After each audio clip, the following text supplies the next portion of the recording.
I said, I got to get out of here before it get dark. I was thinking it. I said, it is going to get, it was daylight. But in my mind, it was like, God damn it, I'm getting the F out of here before these lights go, before it get dark out of here. Lord, car, don't let, I said, do I have enough gas? You know, is the gas right? Okay. Is that going to get me home? I'm not getting stuck out in the goddamn woods. I don't, it's just the trauma is built in, I guess. You get my point? You down here. Go microphone. Go ahead. If I could, I was talking to Officer Knock the other day. He was out doing a job somewhere out there in the woods. And he said it was devils out there fox hunting. Had the little buggies, had like 50 hound dogs. I'm like, sir, you gotta get up out of there. I'm out. Goodbye. I need the street lights and I need to be in the city. I cannot go where that is. And I know that comes from 100 years of your uncle getting lynched and your grandfather, and before you know it, just seeing the woods and them little houses and all I got to get out of there, right? Everybody understands. So you get the point, Abun. It's fear. It's fear. And here's a terrible weapon that Amalek, or the so-called Jew, has, that in the wrong hands, it is terrible. The so-called Jew believes that they're the chosen people of God. And if that is in the wrong hands, you could do great cruelty believing that God is on your side.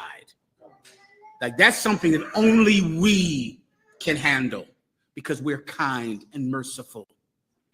Only we can take knowing that God is with us and this world was made for us, because we're still going to be nice. We're still going to be kind. We're still going to be generous and hospitable. But if a white man thinks that he's the chosen people of God, I would leave that place. I'd get up out of there before nighttime. You understand? All right, is there anything else? Mm-hmm. Kalataza, Slaki, sir, in Psalm chapter 4. Let me inspire some righteousness in children. Little children in the back. You see this money right here? You see this? Y'all gonna sit down in those chairs and be quiet, because at the end of this, you earn some of this right here. Just sit down in those chairs and be good boys and girls. Ooh, and ask good questions and raise your hand, because at the end of this, look, good boys and girls are going to get some water ice. Do y'all still do that? Okay, yeah, maybe that's old. Back in the day, that would have got me to sit down. Say again? Ice cream. Okay, ice cream. Y'all eat that, I'm assuming. Oh, it's coming. Just stand by. You hear that, baby? Oh, yeah, listen. Listen. She wanted to start now. Give her one now. She done broke me now. Come on, bring her up. Give her one now. There's more where this came from, though. Come on, baby girl. You're a good girl. Come on up and get it. She's a good girl. You're going to be a good girl, aren't you? I know you are. Good job, baby. Come on up. Yay, all right. Oh, it's more where that came from, children. Stand by. I see you, Kaparium. Kaparium said, hello. It's coming, Kaparium. Stand by. Kabad, stand by, Kabad. Because here it comes. All right. Now, Kabad stood up. It's coming, Kabad. Go ahead, Akim. Tawakan, this is from Kalataza, Slaki, sir. Is Psalm chapter 4 and verse 4 speaking on meditating? And can I get a breakdown for Isaiah chapter 33 and verse 18? Okay, there are precepts in the Bible about meditate, but you don't want to think meditate. You want to think. Right? Meditating is thinking. Meditating now has a connotation of, ritualistic humming and chanting, which is not our culture. That's, Eastern. When I say Eastern, I mean East Indians. Like in Buddhists. I used to know that Buddhists chant Shim Naklim Shim Shim Rigio. I didn't forgot the whole thing. Alexa, what is the chant of Buddhism? I knew she wasn't going to answer this. Somebody look up in your phone. Go ahead, sister, you know it? Let me get her and I'll get you. Brought that home. Yay, kill. Give that. I think that's it. I think that is it. Brother, did you have one? Okay, that sounds good too. Ring-a-dong. Num recting tone, chickio, jump dick tone, chickio, break dick tone, break dick tone. Give Captain Aria. Captain Aria, his mother, he had to be 3. His mother had a sister, a twin sister that was a Buddhist. And she was babysitting him and took him over to the Namdik Rig Jigio house. Brother, the aunt said he was in there. They said, stand up. They said, Humnik Ring Jigio, Humnik Ring. And he left. He was 3 and ran out and wouldn't come back in the room and wouldn't hit him some room upstairs. I said, first of all, you take my son over there to that bitch's house again, we'll do things the other way around here. but that never happened again. Give the sister a hand. She saw she should not take my kids over to the Namnik Riggy Chigio house. Yedaya. Sir, it's like 4 different chants, and everybody was right. Damn. You were right. You were right person. So like it. You okay, right too. Me too. Shit, all right. Okay. Well, that's what in your mind when you hear meditation, you might think mind-numbing chants, which are unlawful, and Jesus Christ spoke specifically against doing that repeating and saying things over and over again. That's in the New Testament. All right. Meditating is thinking. You want to think. Thinking is a powerful thing.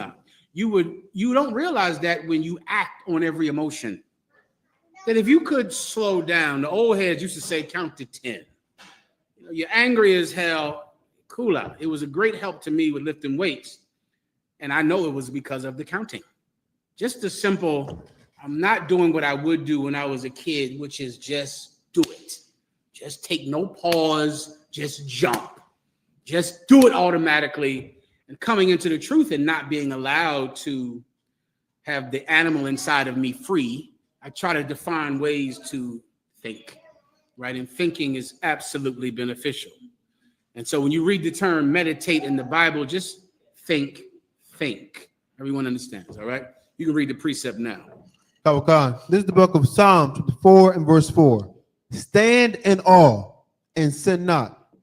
Commune with your own heart upon your bed and be still. Salah. Yeah, you can do that, but there's another precept where it says meditate terrors upon them day and night. That means think. And this also is thinking. It's the same thing. You're just thinking. You're thinking as opposed to acting with every emotion. Don't do that. That's something that as you mature, you're supposed to mature out of. But of course, your mother didn't, and your father didn't, and your uncles didn't, and the people you looked up to never matured. And so it can become very difficult to do something you've never seen. But those of you in here, you don't have that excuse anymore. I pray you understand. Is there anything else? He had a follow-up precept, sir. This is the book of Isaiah, chapter 33 and verse 18. Thine heart shall meditate terror. Where is the scribe? That's it. That's the precept I'm talking about. Where you're going to just think about what you can do to scare the people who used to be in charge of you, but now you're in charge of them. And they don't get in order without being afraid. And we're going to make them afraid one day. Pray you understand. Lo entiendes, tú entiendes.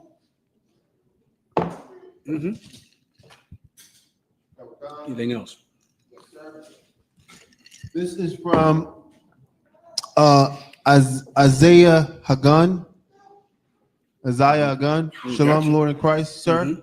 Can I get a general breakdown on Deuteronomy chapter 4, verse 6 through 8? Deuteronomy chapter 4, verses 6 through 8. Please go ahead. Am I missing the video up here? Or am I good to go? I don't need to play anything. Let me know if I got to, if I need to.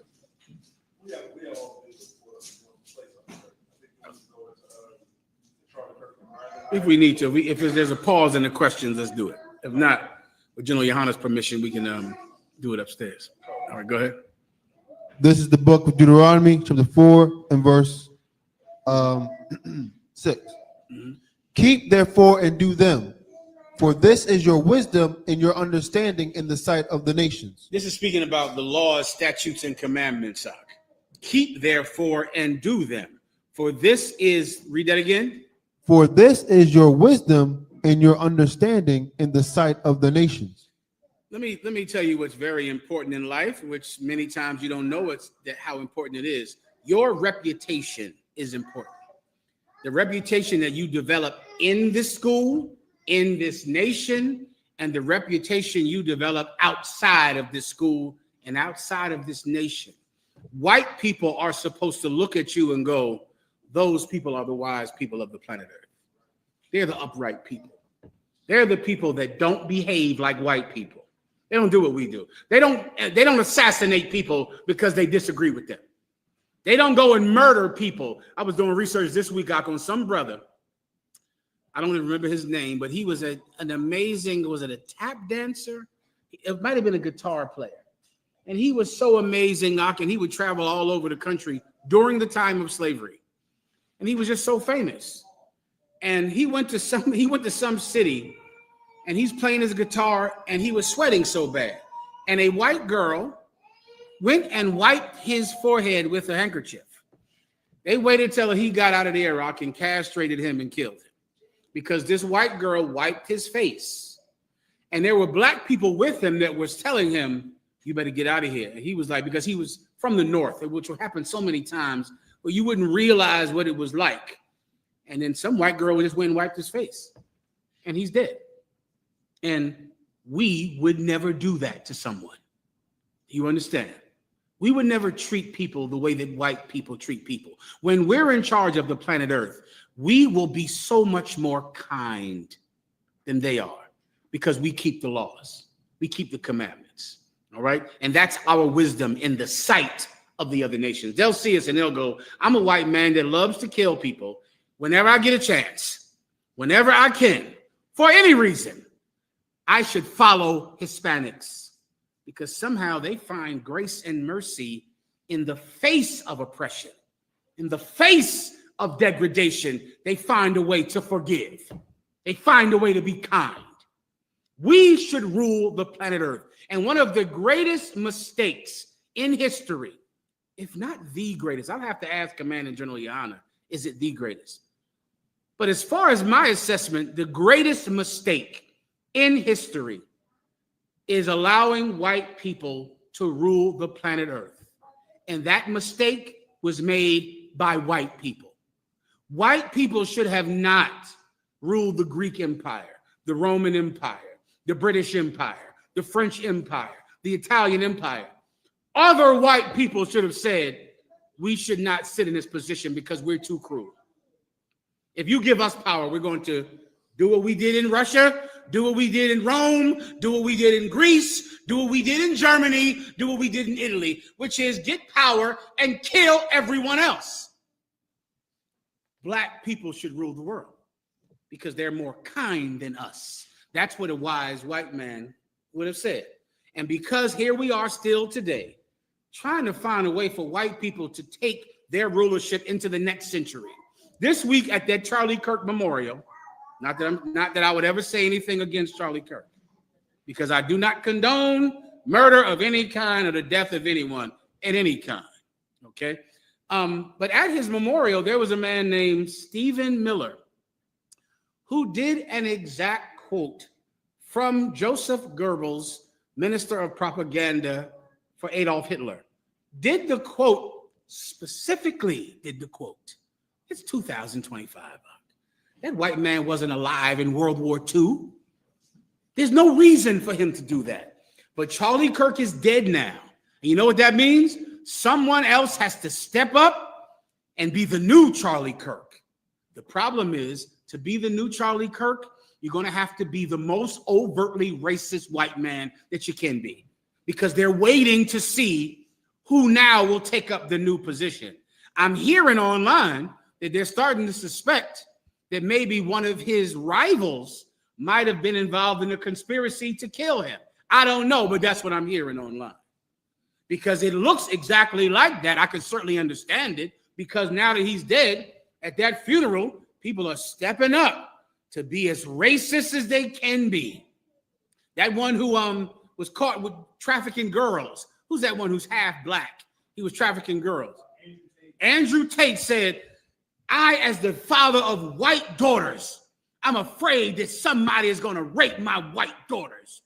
I'm afraid of for my life of my white. Meanwhile, his daughter's he black and he had sex with a white. He raped the white girl, so to speak. So this, I'm sure his father, I'm sure his daughter's, his wife's father didn't want him to have sex with his daughter, but he's afraid for the lives of his white daughters because someone might sexually assault them. I'm watching this, I'm going, boy, everybody now is trying to see who is going to get that $54 million that Charlie Kirk was getting. Here's the problem. The only way to get it is to hate black people. It's to hate Hispanics. And that should tell you something about white people. It should say something that the successor to Charlie Kirk is going to be the most racist person that they could find. And Stephen Miller, who works for Donald Trump right now, did a quote from Nazi Germany, 1943. You have it? Jesus Christ. Go ahead and play your day. For what? Let me know when it's up. So once again, we can't be like white people. Please.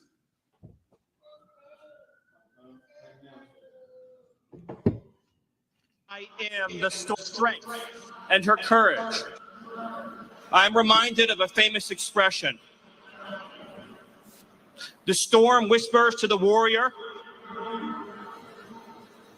that you cannot withstand my strength.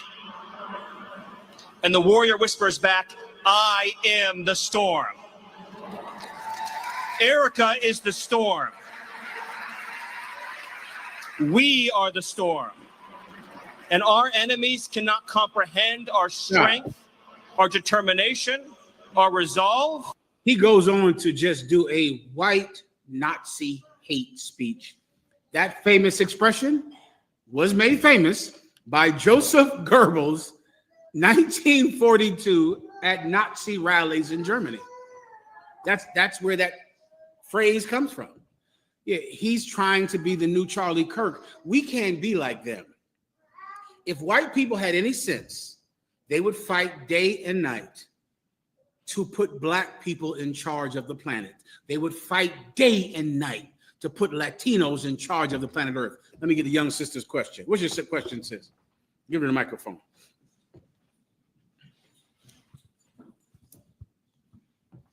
Before they made the school, like before 1969, where did our Hebrew people go? Like, did they just stay together, or were they like separate? Give her a hand because that was an extremely intelligent question.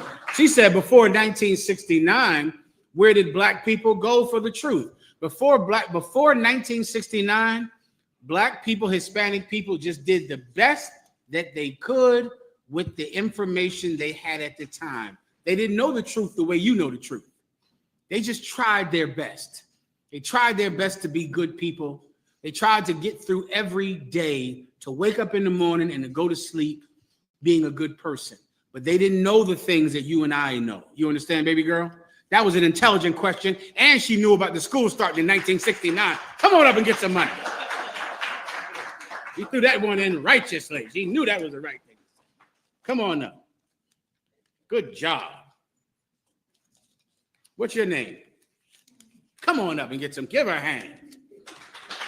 She's very beautiful and brilliant. Very smart. Good job. Give her a hand. All right. Where are we at now? Go ahead. This is from Woken Eyes.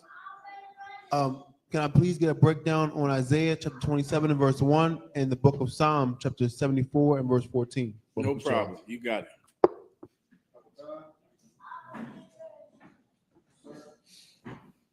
This is the book of Isaiah chapter 27 and verse 1.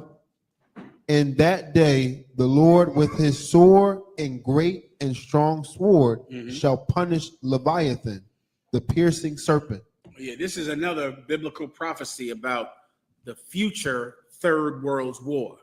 The Most High with his sword will pierce Leviathan. Leviathan is a great serpent. You can liken it unto a crocodile or anaconda, some great reptile that lives in the water. right? So a crocodile is a pretty good example, or an anaconda. It's not that specific in the Bible.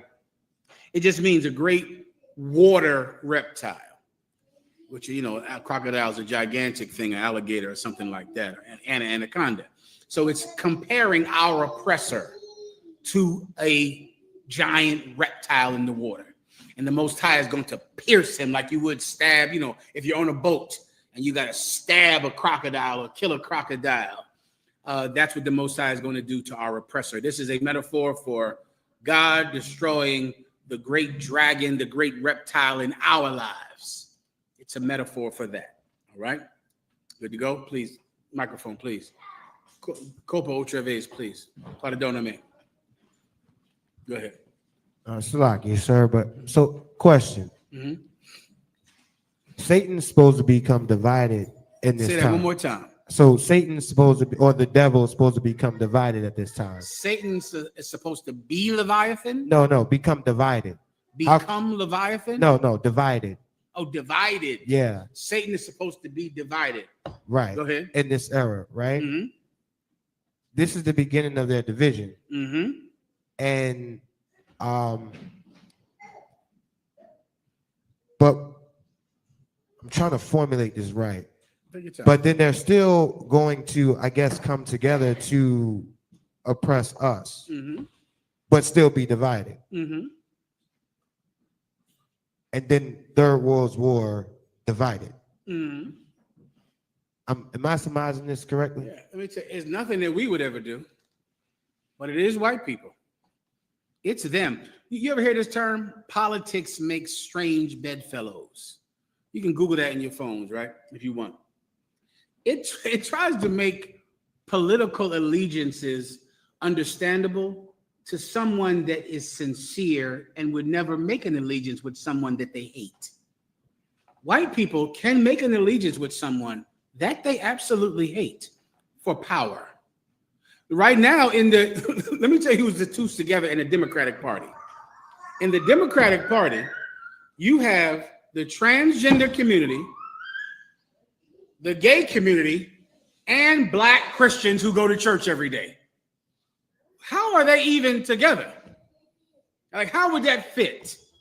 Like, to someone who does a drag show and reads books to children, who walks down the street naked on Gay Pride Day, and they are in the same political party as your grandmom who goes to church every day that the church is open. How is that even possible? Because white people have found a way to be with someone and not be with someone. They'll just do it for as long as they have to. They'll hate each other, but they'll do it. They'll find a way to be with each other. Who's in the Republican Party? A white supremacist who hate Jewish people. And they're in that party with Benjamin Netanyahu and Jewish people. They're together.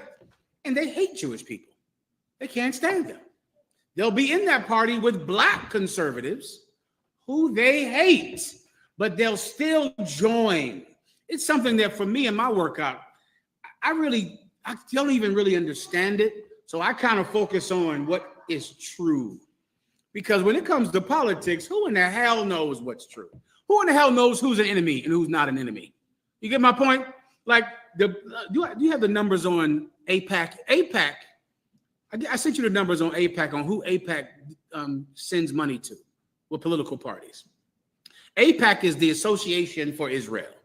And they're a lobby, meaning they're a group of people that donate to politicians to get them elected. And AIPAC has donated $500 billion to the Republicans and $500 billion to the Democrats. And you look at that and you go, what? Which means that the Israelis don't believe in Republican or Democrat. That is something for the peons to think about. I'm a Republican. I'm a Democrat. I hate the left. I hate the right. There's somebody who is for both of them and paying both of them, and they don't have ideals. You get my point? They don't have a conscience. They just want to own people. And so you look at it and you go, how can they be divided and together? Easy. You couldn't do that. You have to be one thing. You get my point? You'd have to say, God damn it, I'm a Republican, I got to be it. Damn it, I'm a Democrat, I got to be it. Damn it, I'm a Christian, I got to be it. That is not how white people think of. They're not how we are, which is why you should rule the world, because you would take a stance that you actually believe in. Can you imagine having two political parties and you give them both money? That concept to me is, I don't understand it, because then that means I don't support either one and I support both. So what do I believe? Well, what's the thing that I think about voting, about immigration? Remember, one party is saying there should be no immigration. You should kick out every Mexican, every immigrant. The other party is saying bring them in. I'm giving money to both. So what in the hell do I believe? What's the thing that I think? I don't think a thing. I just want to be in charge of people. I'm on their side and I'm not. Officer Bud. Colonel Consul, this is from AIPAC's website. It's 2024 results in terms of who they funded or supported. It says, AIPAC supports pro-Israel members of Congress from across the political spectrum, leading the fight to strengthen bipartisan support for the U.S.-Israel relationship. It says 31.5 million to pro-Israel Democratic candidates and 21 million to pro-Israel Republican candidates. Whatever you believe in a thing, good. Just give me my way. That's all. You believe in you love the gays, here's some money. You hate the gays, here's some money. You love immigration, here's some money. You hate immigration, here's some money. Whoever is in power, give me my way on this thing. So this is going to be the future, where they'll be separated and divided. They'll be assassinating each other. I pray you understand. That man who assassinated Charlie Kirk, his father grew up Republican. He was a hunter, which lets you know what political party he grew up in, right?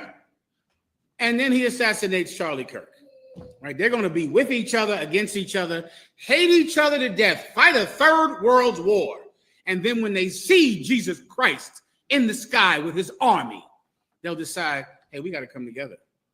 We got to fight this new threat, the way Ronald Reagan said it in the 1980s, when Ronald Reagan said, as I see our differences across the aisle and our differences with Russia and America, how much would our differences become small if an enemy from another galaxy or another planet endangered our lives? Then wouldn't we all come together? Yeah, they would.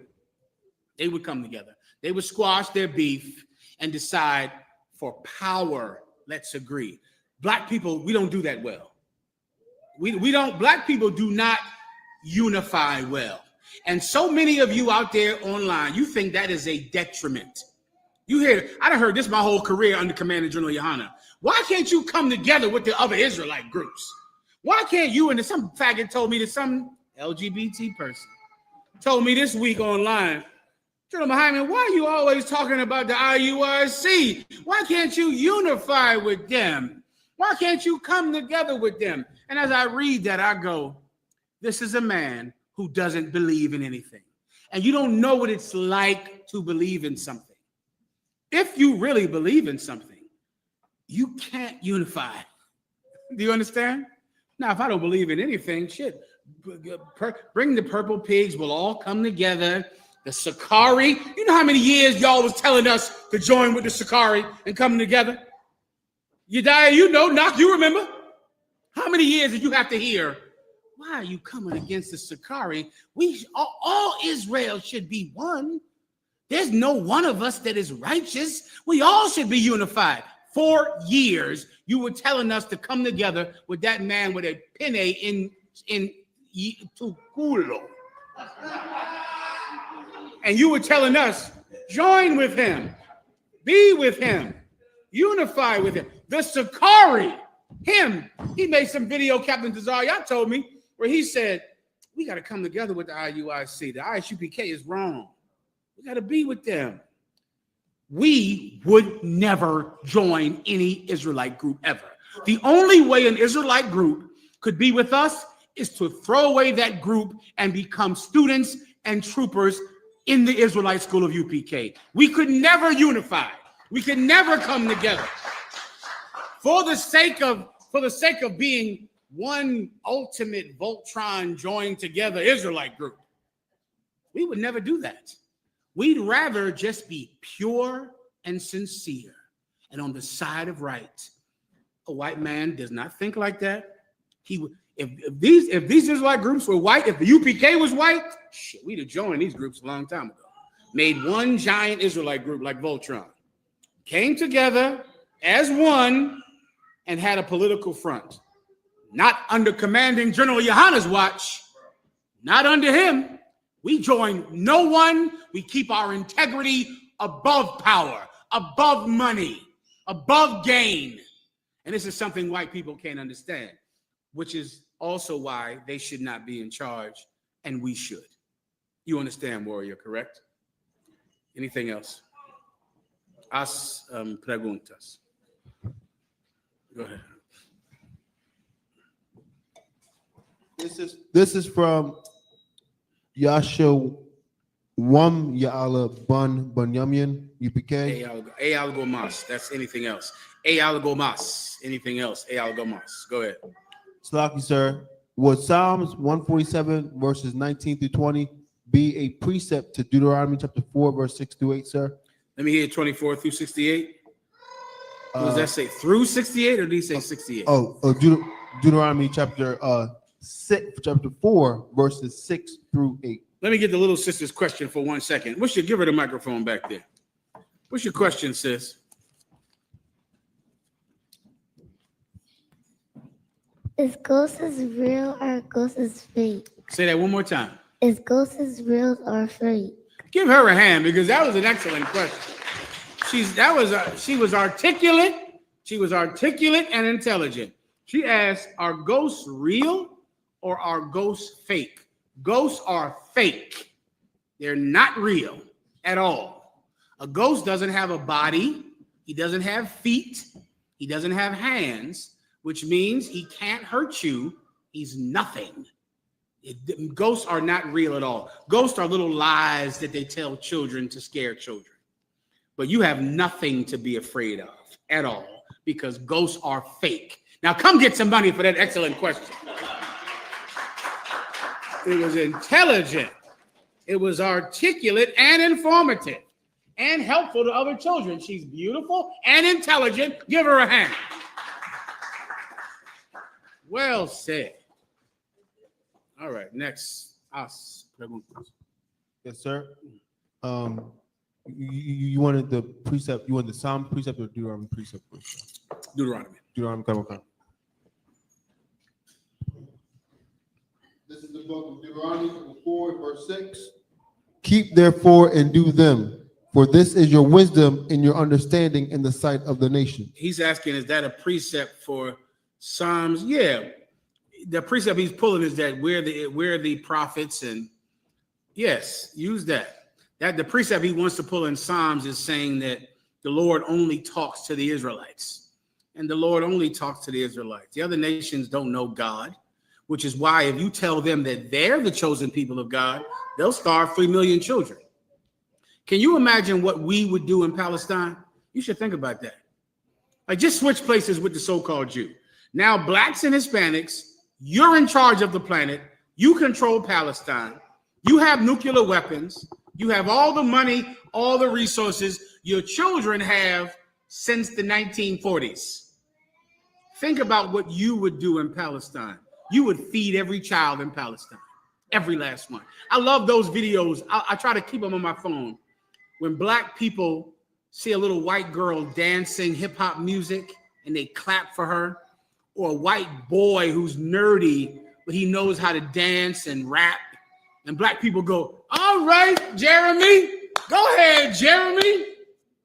I love those videos because it shows that black people are the hospitable people. And we're kind to them. I remember that white boy is going to a house better than theirs. That little white girl, when she leaves that black barbecue, she is going to a house that is better than the barbecue she was at. Even the whole term, when you know how black people say, we'll invite this white person to the barbecue. You know what I know white people don't realize? The place where the barbecue is at is the ghetto. The place she lives in is an upper class white neighborhood. We can't even drive down her block. We could never go to a barbecue in the white neighborhood, but we invite white people to a barbecue in Detroit, in North Philly, in Camden, in South Central, in the South Side of Chicago. Yeah, you're invited to the barbecue. Why? Because she said something nice. Because she showed she was kind. Yeah, you're invited to the barbecue. I go, wow, that's amazing. Because if I go to that white barbecue, I'm not going to make it home. I won't make it home. What does that tell you about us? In poverty, we are willing to share more than white people are in wealth. We're willing to share. Who do you think would have a better barbecue? Black people or white people? If white people have a barbecue arc, there's going to be every indulgence there, and Kid Rock is going to perform at a white barbecue. Beyonce will be there. Do you know?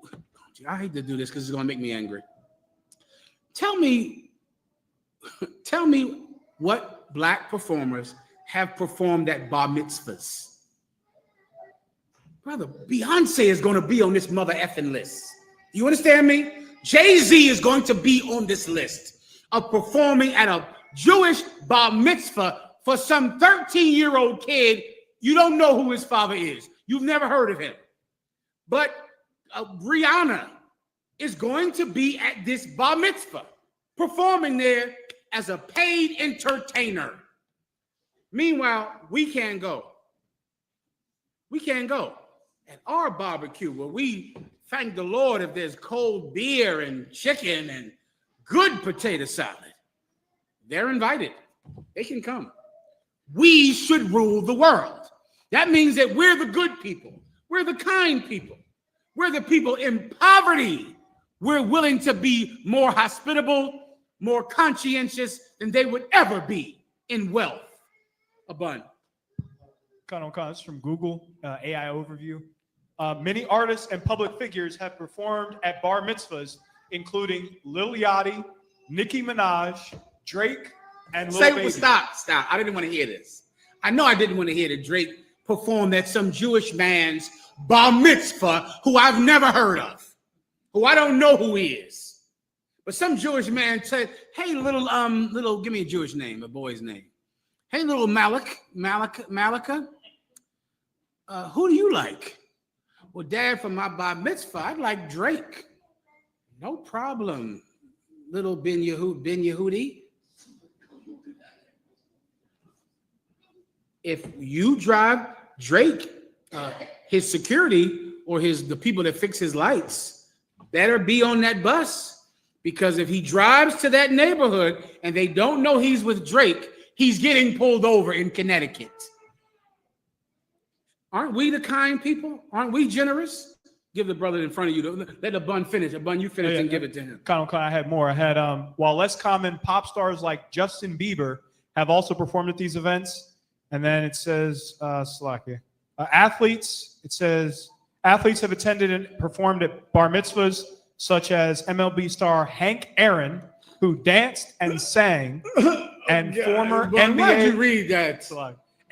Former NBA player Shaquille O'Neal. Brothers, we got to pray more and get Christ back. We obviously got to work harder, because Hank Aaron had to go to some Jewish man's bar mitzvah and perform for a 13-year-old boy. Shaquille O'Neal had to bring his giant ass into a 13-year-old boy's bar mitzvah. And you know what's all over the internet? You're invited to the cookout. You're invited. Who the fuck wants to come to your cookout? I want to go to that bar mitzvah. Hank Aaron and Shaquille O'Neal are there. Invite me to the bar mitzvah. Can I come to the bar mitzvah? I want to see Rihanna. Can I come to the bar mitzvah? Here we are inviting people to the cookout.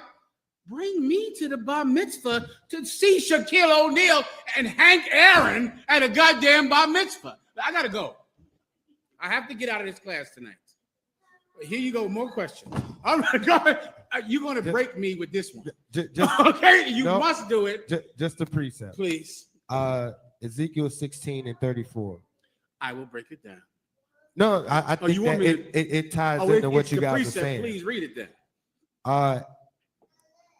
And the contrary is in thee from other women of thy whoredoms, whereas none followeth thee to commit whoredoms, and that thou givest a reward, and no reward is given unto thee. Therefore, you are contrary. Excellent. Give him a hand. Well said, brother. Perfect precept. Let me know you die when you want me to roll. Solid. Anything else? Last question.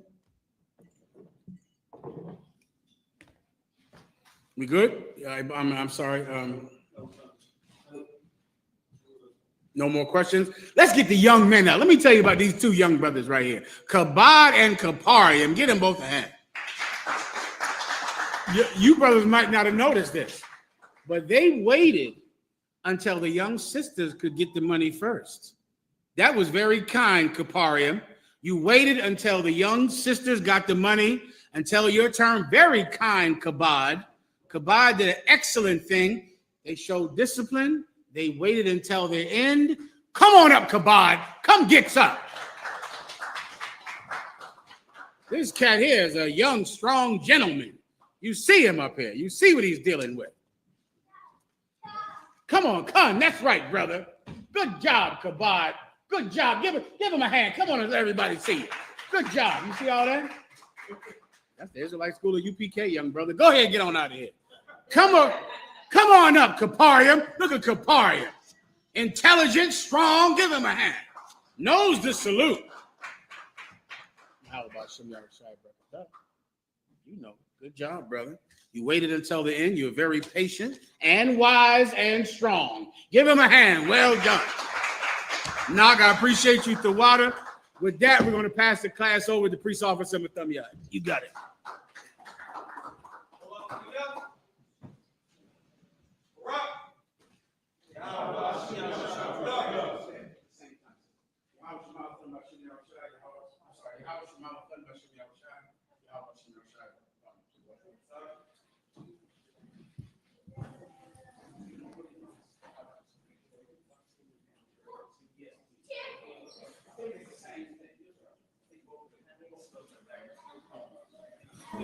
A lot of people from Ukraine, a lot of Asians, a lot of Afghanistani immigrants coming into this country, and they don't deal with the same, you know what I'm saying, issues. How does that part of things make, you know what I'm saying, affect you? Yeah, I feel like it's very personal, you know, when you have everyone, you know, coming here for what's considered the American dream, but you only pick on one specific race and one specific location of where, if you're Mexican, I absolutely hate you. And if you're Mexican and you look this color or you look this way, then, you know, your dream is not valid, but this white person's dream is valid, or this lighter person's dream is valid. It feels very personal, and it feels very, very traumatizing that by the skin color or where you were born, like you no longer kind of deserve this, like, humane respect, you know. That's very tough. That's the reason why a lot of our Mexican brothers and sisters live in fear for ages. A lot of them pass away from undiagnosed diseases because just by us looking Mexican, just by us having Mexican names, showing up to the hospital, to clinics, to bus stops, like that automatically gives us, you know, a disadvantage that unfortunately kills us in the long run. You know, whether it's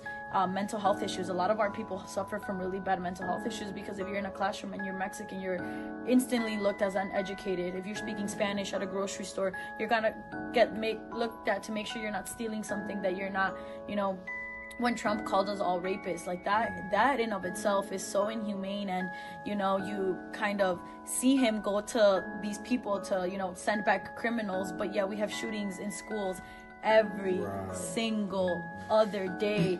And a lot of them are white, you know, but it's because they're white that we're not doing something about it. But then you have Mexicans who, you know, after the Lake and Riley Act that was just, you know, passed at the federal level, if you get accused, not even sentenced, if you're accused of a crime, you can be like instantly deported and detained. That's if I'm walking down the street and someone says, hey, she stole something from the gas station. I didn't necessarily have to steal it. I can be taken in and I can fully be deported. So that in of itself is targeted, it's inhumane, it's unjust. And I think, I think that Trump hates Mexicans because I feel like he sees the power that Mexicans hold and he sees how much Mexico helps this country. And I think he wishes that this country could run without Mexicans. And he wants to prove that, you know, Mexicans don't really hold the power. But I think he knows that that a lot of Mexicans, like I said, grow your crops, run your businesses, and have a lot of, you know, very, very educated people. And that's why he's scared and that's why he targets us. But, you know, we're here and I think we're not going to go anywhere. We have too many deep-rooted just passion for this country, and a lot of us love this country. You know, we can, as much Mexican as we are, like, we are thankful to this country. I'm thankful for, you know, the health insurance, for instance. That's something that my parents would have never been able to get in Mexico, you know, for the education that I received, for the privileges that I've gotten in this country. So we don't hate this country. We love this country. We just want to be able to be a part of it, and we want to be able to get taken serious and to, you know, live a healthy lifestyle without being scared every single day of whether or not we're worthy of being here. You know, you don't have to be an attorney, you don't have to be an engineer to deserve everyday rights. Like, you can just be someone that sells fruit outside of this building and you still deserve to get treated like a human, not even a citizen, a human. Humanity is being lost with Donald Trump as president. We are, you know, no longer getting looked at as whether or not we're human. It's what do you have to offer to this country, and are you worthy enough to be here? And that completely, I feel like, as much as he claims, you know, to fear God, and I think that's bullshit, because God would be so disappointed in him and everybody else that thinks that, you know, only a certain amount of people deserve to be here. I had my legs broken. I was in a makeshift litter, and the 16 men were on the ground praying. At 2 o'clock in the morning on a Sunday, they left the skeleton crew to guard us. They went to town. We chipped arrows. We put them on dried bamboo sticks. We made spears. The funny thing is, I'm going to tell you, they didn't want to put this either. I said, well, you don't put this here, you don't have a story, you don't have a movie. They gave us fish to eat. We took the entrails, the intestines, and we tied them up and made them. And we buried them in the dirt, about 2 inches. And every night we would urinate on them, keep them wet. And it took about 3 years to get them to make 8 or 10 bows and arrows.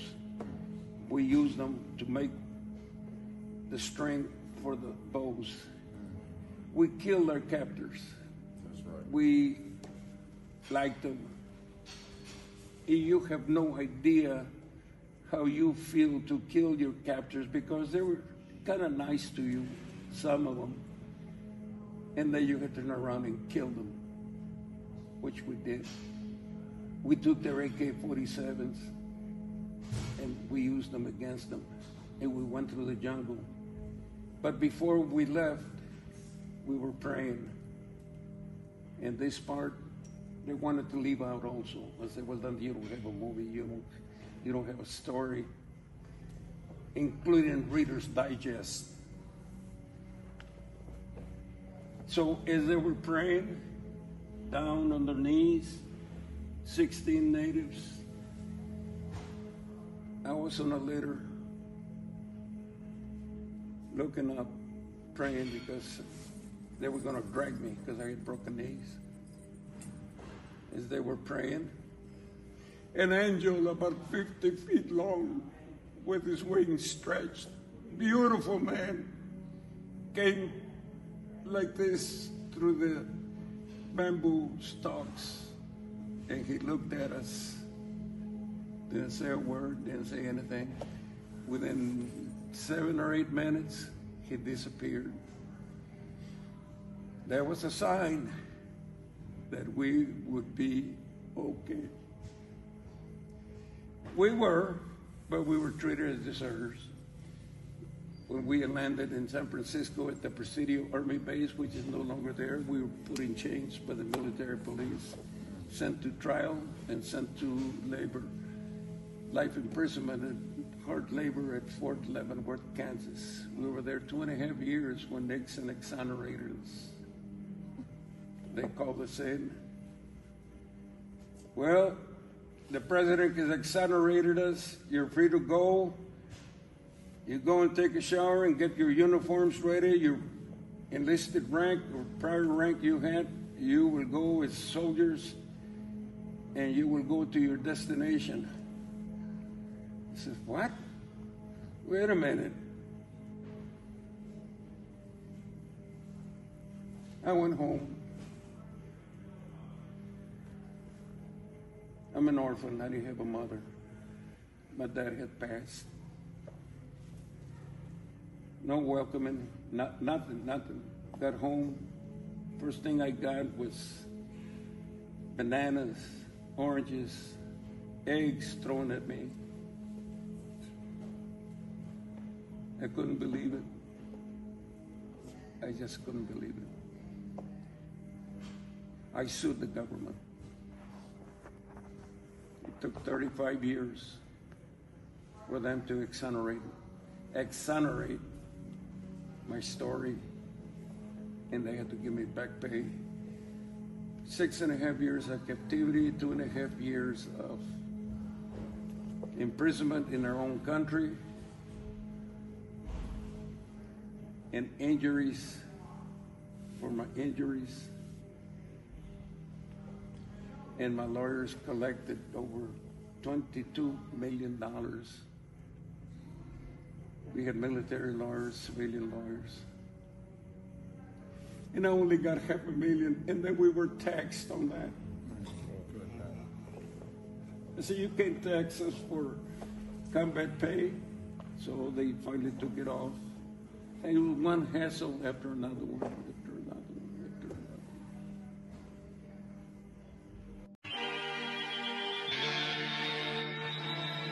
Majority of the world is telling a Black, Hispanic, and Native Indian woman what they want to hear.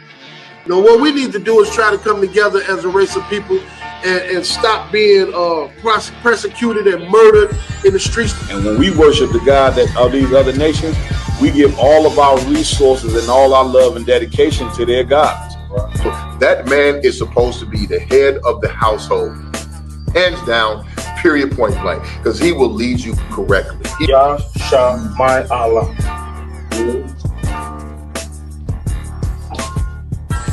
Give everybody a couple seconds to go ahead and write that down. Wife is going to be a mother of nations. She's going to give birth to kings. Do you know what I mean? Can you imagine that?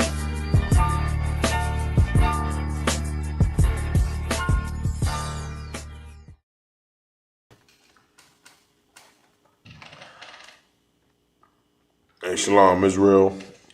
Isupk Chicago back here again, here to teach you everything you need to know about Brotherhood and why Brotherhood is so important to the kingdom of Christ, man. Of course, yesterday was blowing of the trumpets. Give a big hand up to that, to everybody that showed up, participated, everyone around the nation. You know, that's also a big part of reclaiming our culture and who we are. That's right. If anyone got any questions, please put them down below. The brother Asha I will get them for you in the chat. I'm Precinct Officer 1000 Karyash. Joining with me today on the ones and twos, Precinct Officer Asha Iyer. As always, we're going to be holding down the Brotherhood class today. You got any questions, please put them in the chat below. Like, share, comment on all these videos. Help it get out there so we can join our people back together the way it's meant to be. Today we're going to be talking about, the kingdom of heaven and how is Brotherhood going to bring us closer to the kingdom of heaven? You know what I mean? Because right now, I don't know if you saw the memorial for Charlie Kirk. It was damn near a Nazi white supremacist rally. You know what I mean? It was damn near a Proud Boy, white nationalist meetup, for their savior. You know what I mean? Like this was... It was political theater at best to basically wake up all the white nationalists in America And the reason I'm bringing that out is this is what the Bible has described. Give me that scripture if you could. Every animal should cling, every beast shall cling to their own. Give me that. We're going to start with that one first. You got to realize what's going on in America right now, what's going on in all these nations across the world is every animal, every tribe, every being is clinging to their own. That's why you see the Palestinians in the Middle East and everybody in the Middle East right now trying to fight against Israel so hard. They're fighting against Israel coming together. That's why you see America joining forces with Israel, trying to take control of the Middle East. That's why you see Russia trying to take back the Ukraine. Right. That's why you see all this going on in the world, because right now, every being is starting to cling to their own. All these tribes, all these nations that have once been separated are trying to come back together. And that's why the white man is hunting down you blacks, Latinos, and Native Americans. Right. Because he realizes something you don't, that you people are the same people. You see, right now, we out here right here in Westchester, Illinois, 9909 West Roosevelt Road in Westchester, Illinois. And right up the street in Broadview, literally, 2 minutes up the road, is the ICE detention center where they're holding our brothers and sisters. You didn't know that? Yeah, it's right up there. Dang. Yeah, you ain't know that? Right up there. I know you had. At the joint. At the joint. I'll show you when we head out. Man, and over there, they've been fighting and protesting for the last, 2-3 days. Because they're holding black and Hispanic people over there against their will, kidnapping them off the street. And that's what blacks, Latinos, and Native Americans got to realize about this life we're living in, what we're enduring in this day and age. Is the life you live here in America, everything that you're experiencing it because you are one people. Yeah, if you could. If blacks, Hispanics, and Native Americans, it's so foreign to you and you can't understand it because you think for some reason you're a part of America. You're like that idiot Cash Patel. Cash Patel don't realize he's the FBI director. He don't realize he's a monkey to the white people in power. He's a monkey to the white people in power. They look at him like he's some type of toy. He's some type of phenomenon. He's a DEI. What is it called? A DEI hire? He's a DEI hire. You know what I mean? Diversity hire to prove that they're not racist. And his dumbass Slagia thinks he's a white boy. Talking about, we'll see you in Valhalla. Don't you know you're not going to Valhalla, Cash Patel? You going to what was they guys called? What's they called? The one with the dreads. Damn, what's she called? The one with the arms and yeah, I know you're talking about. Ishnu and all them. You going with the sacred cows, nigga. You ain't going to no Valhalla. You know what I mean? But This is the day and age you find yourself in. You live in a mentality where you think, even nowadays, there's so many blacks and Hispanics out here cooning for Charlie Kirk. Where Charlie Kirk did nothing but speak bad on the black Hispanic community. Right. He was a racist. Right. He was a white supremacist. That's why they had so much white supremacist talking points and ideology at his memorial service. Because they're trying to rise up and get all the white supremacists to come together to bring their nation back again. Right. To take their nation back. Make America great. As you can see, we're only 6 months into Make America Great Again. And what's it been? White people, cops got full immunity. Hispanics are being snatched off the street. They are showing you America is great without you. They're showing you've used up your time. You know what I mean? They kind of done with you being slaves and whatever. Now they just want to exterminate you. That's why blacks, Latinos, and Native Americans, you have to realize who's your friend, who's your brother. You got that scripture if you could, Ashar? Go ahead. This is the book of Ecclesiasticus, chapter 13 and verse 15. Go ahead. Every beast loveth his like. And what? Every beast loveth his like. And the Lord's saying right here, every beast loveth his like. You know what I mean? You go around, what's the animal? Ducks. Ducks like being around other ducks. Right. You know, the rats like being amongst the rats. Tigers like being amongst the tigers. Dogs amongst the dogs. Wolves amongst the wolves. Every animal likes being amongst their own. That's why white people are trying to make America great again. Because white people like America being white. Right. That's what they like. They don't like going out and seeing their gardener being some Hispanic. Right. And being out there in the hot burning sun and sweating for hours. They don't like seeing that. They don't like going to colleges and seeing black students trying to get a higher education. They don't like seeing that. It irks their soul. They don't like seeing Native Americans trying to get out of the reservation and trying to make something of themselves. They don't like that. So what makes it easier for them is they just exterminate all of you. They just send you into concentration camps called ICE detention centers and call it Making America Great. Now they don't have to think about you. This is what the world is coming to, is every beast liketh his own. Every creature on this earth, you should feel more comfortable. When I walk into a spot and I see a majority of blacks and Hispanics, I feel cool. If I walk into a store, a restaurant, and it's a bunch of white people, I'm on guard. I'm always on guard, but my guard level is on like 200%.